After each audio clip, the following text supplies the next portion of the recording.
Assalamualaikum warahmatullahi wabarakatuh. Pertama-tama marilah kita panjatkan puja dan puji syukur kehadirat Allah Subhanahu wa taala yang telah melimpahkan rahmat dan karunia-Nya. Sholawat serta salam senantiasa kita haturkan kepada junjungan kita Nabi Agung Muhammad Shallallahu Alaihi Wasallam yang kita nanti-nantikan syafaatnya baik di dunia maupun di akhirat. Pada kesempatan kali ini izinkan saya untuk memaparkan materi tentang kekuatan asam basa, buffer atau larutan penyangga, keseimbangan kelarutan, keseimbangan senyawa kompleks. Perkenalkan, nama saya Silvana Umayroh, bisa dipanggil Silvana, saya berasal dari Jakarta Utara, hobi saya bernyanyi dan membantu mama masak di rumah, kebiasaan saya mendengarkan musik sampai tertidur. Saat ini saya resmi menjadi mahasiswa UIN Maulana Malik Ibrahim Malang, jurusan kimia, semester 2. Mari kita simak penjelasan berikut ini. Yang pertama, kekuatan asam basa. Kekuatan asam basa apabila suatu senyawa dilarutkan dalam air, maka senyawa tersebut akan mengalami proses pelarutan. Ketika sudah terlarut, maka senyawa tersebut dapat memiliki sifat asam, sifat basa, atau tidak memiliki sifat keduanya, dalam kurung netral. Untuk mengetahui seberapa kuatnya sifat asam, kita bisa tahu dari kemampuan masing-masing senyawa untuk mendonorkan proton. Semakin sering senyawa tersebut mendonorkan proton, maka semakin kuat juga sifat asam dari suatu senyawa tersebut. Kekuatan asam tidak hanya dilihat dari sering mendonorkan proton, namun ada beberapa faktor pendukung lain diantaranya, yaitu 1. Pelarut yang dipakai, 2. Suhu yang digunakan, 3. Struktur molekul dari suatu asam. Ada beberapa jenis asam yang sering kita jumpai, namun pada saat ini kita akan membahas beberapa jenis asam, yaitu 1. Hidra. Senyawa hidrida ini merupakan senyawa biner, atau di mana tersusun atas atom hidrogen dengan unsur lain yang ada pada tabel periodik. Tentu saja unsur yang dimaksud adalah unsur dengan sifat non-logam. Dua faktor yang menentukan kuat tidaknya suatu atom dilihat dari kemampuan dia untuk melepaskan foton. 2. Oksoasid. Senyawa oksoasid yaitu senyawa yang terdiri atom hidrogen, oksigen, dan atom lain. Yang kedua, panjang ikatan tidak mempengaruhi keasaman, karena atom H akan mengikat atom O. Yang ketiga, asamnya mengandung ikatan OH. Yang keempat, elektronegativitas non-logam pusat tidak dipengaruhi banyaknya atom O yang mengelilingi senyawa. Selanjutnya itu semakin meningkat elektronegativitas, maka kepolaran terbentuk sehingga atom H+ mudah dilepas oksoasid dengan angka jumlah atom O yang berbeda. Selanjutnya yaitu kekuatan keasaman meningkatkan karena bertambahnya atom O yang terikat pada logam pusat. Selanjutnya dengan demikian semakin banyak pergeseran densitas elektron sehingga senyawa tersebut mudah melepas H+. Yang ketiga yaitu ion hetal terhidrasi. Ion logam juga bisa memiliki sifat asam karena dia memiliki kemampuan untuk menstafet H+ pada molekul air, terionisasi. Selanjutnya itu karena muatannya lebih tinggi sehingga ion logam mampu menarik elektron dari ikatan OH, bond dari molekul air, dan melepaskan H+. Oksida asam basa. Yang pertama itu oksida asam. Oksida asam yaitu apabila direaksikan dengan air akan membentuk senyawa asam. Yang kedua, oksida dengan bilangan oksida rendah seperti CO dan NO. Yang ketiga, oksida yang bukan non-logam memiliki bilangan oksida tinggi seperti N2O5, SO3, Cl2O7. Sedangkan oksida basa yaitu ketika direaksikan dengan air akan membentuk basa. Yang kedua, oksida logam alkali dan alkali tanah termasuk oksida basa kecuali BaO. Tidak ada oksida non-metal yang merupakan basa oksida. Basa ketika dilarutkan dalam air akan menghasilkan basa oksida, yaitu Na2O dan BaO. Selanjutnya yang kedua yaitu buffer atau larutan penyangga. Buffer atau larutan penyangga adalah suatu sistem larutan yang dapat mempertahankan nilai pH larutan agar tidak terjadi perubahan pH oleh penambahan asam atau basa maupun pengenceran. Dalam kehidupan sehari-hari, terdapat berbagai reaksi kimia yang merupakan reaksi asam basa. Sebagai contoh, reaksi beberapa enzim pencernaan dalam sistem biologis. Enzim pepsin yang berfungsi memecah protein dalam lambung hanya dapat bekerja optimal dalam suasana asam, yakni sekitar pH 2. Dengan kata lain, jika enzim berada pada kondisi pH yang jauh berbeda dari pH optimal tersebut, maka enzim dapat menjadi tidak aktif bahkan rusak. Oleh karena itu, perlu ada suatu sistem yang menjaga nilai pH di mana enzim tersebut bekerja. Sistem untuk mempertahankan nilai pH inilah yang disebut dengan larutan penyangga.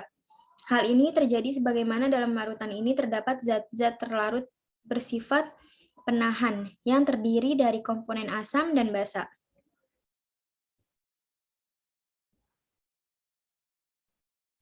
Komponen asam akan menahan kenaikan pH, sedangkan komponen basa akan menahan penurunan pH. Larutan penyangga banyak digunakan dalam analisis kimia, biokimia, dan mikrobiologi.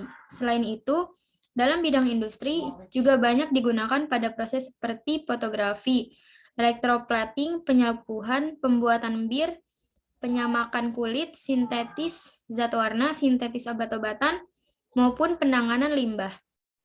Di dalam tubuh makhluk hidup juga terdapat larutan penyangga yang sangat berperan penting. Dalam keadaan normal, pH darah manusia yaitu 7,4. pH darah tidak boleh turun di bawah 7,0 maupun naik di atas 7,8 karena akan berakibat fatal bagi tubuh.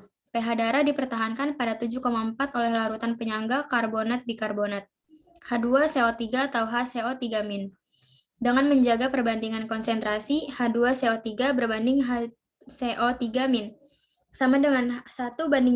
Selain itu, dalam cairan intrasel juga terdapat larutan penyangga dihidrogen fosfat monohidrogen fosfat, H2PO4- per HPO42-. Larutan penyangga H2PO4- per HPO42- juga terdapat dalam air ludah, yang berfungsi untuk menjaga pH mulut sekitar 6,8 dengan menetralisir asam yang dihasilkan dari fermentasi sisa-sisa makanan yang dapat merusak gigi.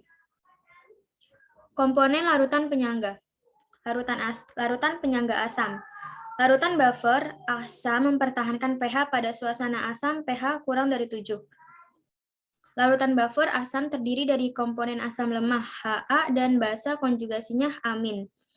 Larutan seperti ini dapat diperoleh dengan cara 1. Mencampurkan asam lemah Ha dengan garam basa konjugasinya La yang dapat terionisasi menghasilkan ion amin. Yang kedua, mencampurkan suatu asam lemah dalam jumlah berlebih dengan suatu basa kuat sehingga bereaksi menghasilkan garam basa konjugasi dari asam lemah tersebut. Contoh larutan penyangga yang mengandung CH3COOH dan CH3COO-. Dalam larutan tersebut terdapat kesetimbangan kimia, yaitu CH3COOH aqueous berbanding balik CH3COO- aqueous plus H+ aqueous. Pada penambahan asam H+, kesetimbangan akan bergeser ke kiri sehingga reaksi mengarah pada pembentukan CH3COOH. Dengan kata lain, asam yang ditambah akan dinetralisasi oleh komponen basa konjugasi, CH3COO-. Larutan penyangga basa. Pada penambahan basa, OH- kesetimbangan akan bergeser ke arah kanan, yakni reaksi pembentukan CH3COO- dan H+, bagaimana untuk mempertahankan konsentrasi ion H+ yang menjadi berkurang karena OH- yang ditambahkan bereaksi dengan H+ membentuk H2O. Dengan kata lain, basa yang ditambahkan akan dinetralisasi oleh komponen asam lemah CH3COOH. Larutan penyangga basa. Larutan buffer basa mempertahankan pH pada suasana basa pH kurang lebih dari 7. Larutan buffer basa terdiri dari komponen basa lemah B dan basa konjugasinya BH+. Larutan seperti ini dapat diperoleh dengan cara mencampurkan basa lemah B dengan garam asam konjugasinya BHX yang dapat terionisasi menghasilkan ion BH+. Mencampurkan suatu basa lemah dalam jumlah berlebih dengan suatu asam kuat sehingga bereaksi menghasilkan garam asam konjugasi dari basa lemah tersebut. Contoh, larutan penyangga yang mengandung NH3 dan NH4+.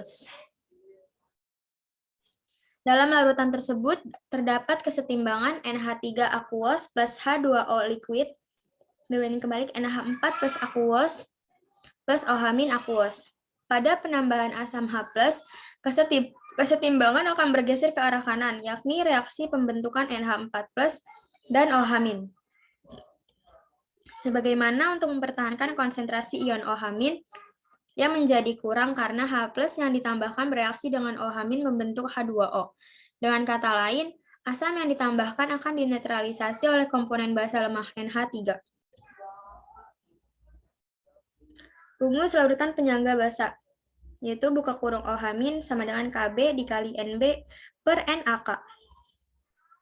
Sedangkan rumus larutan penyangga asam, H+ sama dengan Ka dikali Na per NBK. Larutan penyangga dapat memberikan sejumlah manfaat dalam kehidupan sehari-hari, baik untuk manusia hingga tumbuhan. Yang ketiga yaitu kesetimbangan kelarutan. Banyak kejadian dalam ini mengalami reaksi. Salah satunya reaksi pengendapan. Ketika reaksi pengendapan terjadi, maka senyawa ionik akan memiliki daya solubilitas yang rendah atau sedikit larut dalam pelarutnya. Contoh fenomena bisa dilihat dari pembentukan kidney stone atau batu ginjal. Ini terjadi karena di dalam darah banyak mengandung kalsium fosfat atau kalsium oksalat. Karena jumlah yang banyak lalu cenderung mengendap. Lalu fenomena yang lain yaitu pembentukan gua. Lalu komposisinya yaitu kalsium karbonat dan ini bereaksi lalu mengendap dalam jangka waktu yang lama, maka gua ini terbentuk. Banyak dari zat-zat yang terlarut memiliki batasan untuk larut pada pelarut tertentu, termasuk ion compounds. Ketika senyawa ion ini terlarut, maka ketika senyawa ini terlarut dalam air, senyawa ion akan mengalami ionisasi untuk menjadi ion-ion penyusunnya. Contohnya, NaCl menjadi Na plus Cl-. Ketika suatu ion yang dilarutkan dalam air dapat dalam jumlah lebih, lalu larutannya akan menjadi jenuh.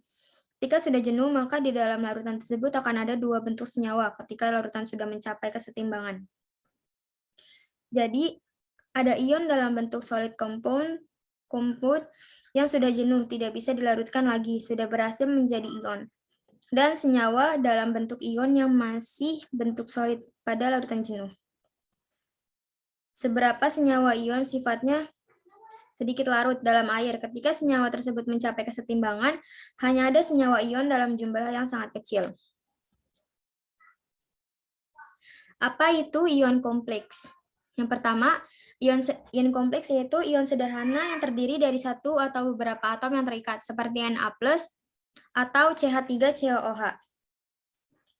Yang kedua yaitu ion kompleks terdiri dari ion logam pusat yang terikat secara kovalen pada dua atau lebih anion atau molekul yang disebut ligan.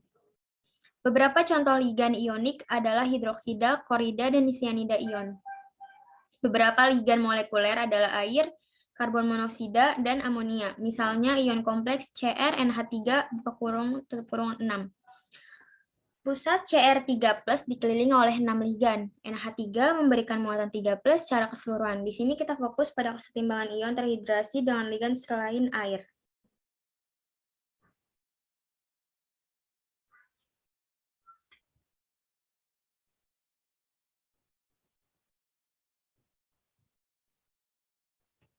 Pembentukan ion kompleks. Ketika garam seperti MnO3 dilarutkan dalam air, ion kompleks tersebut terbentuk dengan air sehingga ligan di sekitar ion logam MnO3 solid M2 plus aqueous plus 2NO3- aqueous. MnO3 solid plus 4 H2O liquid menjadi 2 plus aqueous plus 2NO3 minus aqueous. Dalam banyak kasus, ketika kita memperlakukan kation terhidrasi ini dengan larutan ligan lain, molekul air terikat diganti. Untuk pembentukan ion kompleks antara ion logam terhidrasi MH2O XN+ dan ligan molekuler L kita peroleh MH2O XN plus aqueous menjadi MlXN plus aqueous plus H2O liquid. Semua ion kompleks adalah aduksi Lewis. Ion logam bertindak sebagai asam Lewis menerima pasangan elektron, dan ligan bertindak sebagai basa Lewis menyumbangkan pasangan elektron. Ag plus aqueous plus 2NH3 aqueous menjadi AgNH32 aqueous. Logam transisi memiliki kecenderungan khusus untuk membentuk ion kompleks. Yang kedua, sebagai contoh larutan kobalt 2 klorida COCl2 berwarna merah muda. Karena adanya ion COH2O 6 pangkat 2+. Yang ketiga yaitu ketika dilarutkan HCl, larutan menjadi biru akibat pembentukan ion kompleks COCl4.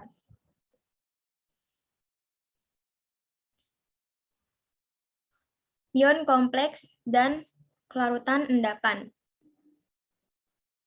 Ligan membentuk larutan senyawa ionik yang sedikit larut jika membentuk ion kompleks dan dengan kation. Misalnya, besi 2 sulfida sangat sedikit larut. FeS solid plus H2O liquid menjadi Fe2 plus aqueous plus HS minus aqueous plus OH min aqueous. KSP-nya sama dengan 8 dikali 10 pangkat minus 16. Ketika kita menambahkan beberapa NaCl 1,0 molar, ion Cn bertindak sebagai ligan. Fe2 plus aqueous plus 6Cn minus aqueous menjadi FeCN 6 pangkat 4 minus aqueous. Kf-nya sama dengan 3 dikali 10 1035. Untuk melihat pengaruh pembentukan ion kompleks terhadap kelarutan FeS, kita tambahkan kedua persamaan FeS solid plus Cn minus aqueous plus H2O liquid menjadi FeCN 6 pangkat 4 minus aqueous plus HS minus aqueous plus OH min aqueous. Contoh soal. Berapa mol AgBr yang dapat larut dalam 1,0 liter 1,0 molar NH3? Yaitu menjawab kesetimbangan kelarutan. AgBr solid menjadi Ag plus aqueous plus Br minus aqueous. KSP-nya 5,4 dikali 10 pangkat 13. Kesetimbangan ion kompleks Ag plus aqueous plus 2NH3 aqueous menjadi AgNH32 plus aqueous. Kf-nya sama dengan 1,6 dikali 107. Kc sama dengan Kf AgNH32 plus X KsP AgBr. Sama dengan 1,6 dikali 107 tutup kurung, buka kurung lagi 5,4 dikali 10 pangkat minus 13 sama dengan 8,0 dikali 10 pangkat minus 6.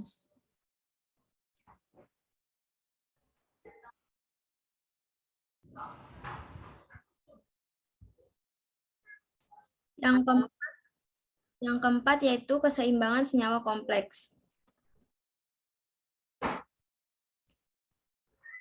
Menurut G.N. Lewis, asam adalah suatu zat yang dapat menerima pasangan elektron. Basa adalah suatu zat yang dapat memberikan pasangan elektron. Senyawa kompleks yaitu suatu proses netralisasi yang membentuk ikatan koordinasi. Teori Werner tentang senyawa koordinasi, yaitu senyawa koordinasi mencakup suatu atom atau ion logam yang dikelilingi oleh ion-ion atau molekul netral yang diketahui sebagai ligan, di mana logam merupakan ion pusat. Ion kompleks terdiri dari ion logam pusat yang terikat secara kovalen pada 2 atau lebih anion atau molekul yang disebut liga. Pembentukan ion kompleks. Pembentukan ion kompleks ketika garam seperti MnO32 dilarutkan dalam air, ion kompleks terbentuk dengan air sebagai ligan di sekitar ion logam. MnO32 solid menjadi M2 plus aqueous plus 2NO3 aqueous. MnO32 solid plus 4H2O liquid MnH2O42 plus aqueous plus 2NO3 minus aqueous.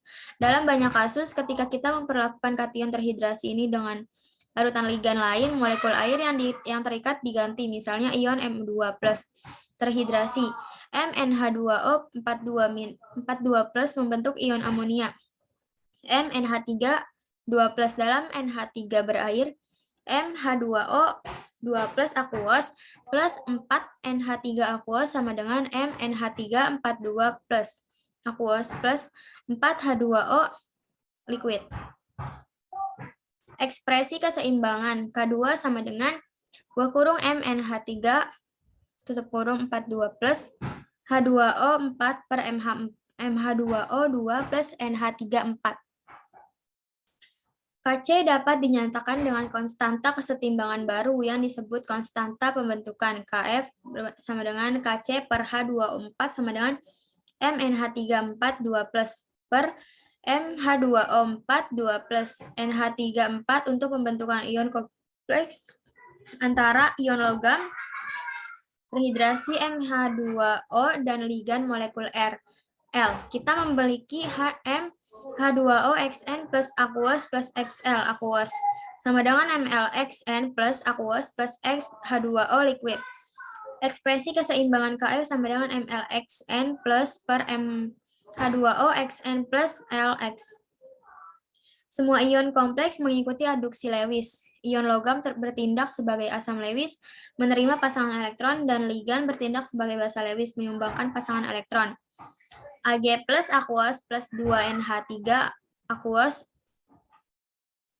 Ag NH3 2 aqueous CO2 plus aqueous plus 4 Cl min aqueous sama dengan COCl4 2 min aqueous.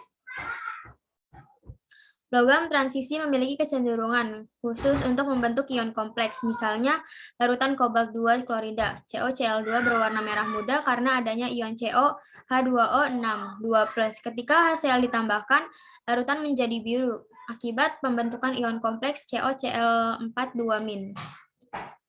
Terima kasih atas perhatian dan partisipasinya. Kurang lebihnya mohon maaf. Wabillahi taufiq wal hidayah. Wassalamualaikum warahmatullahi wabarakatuh.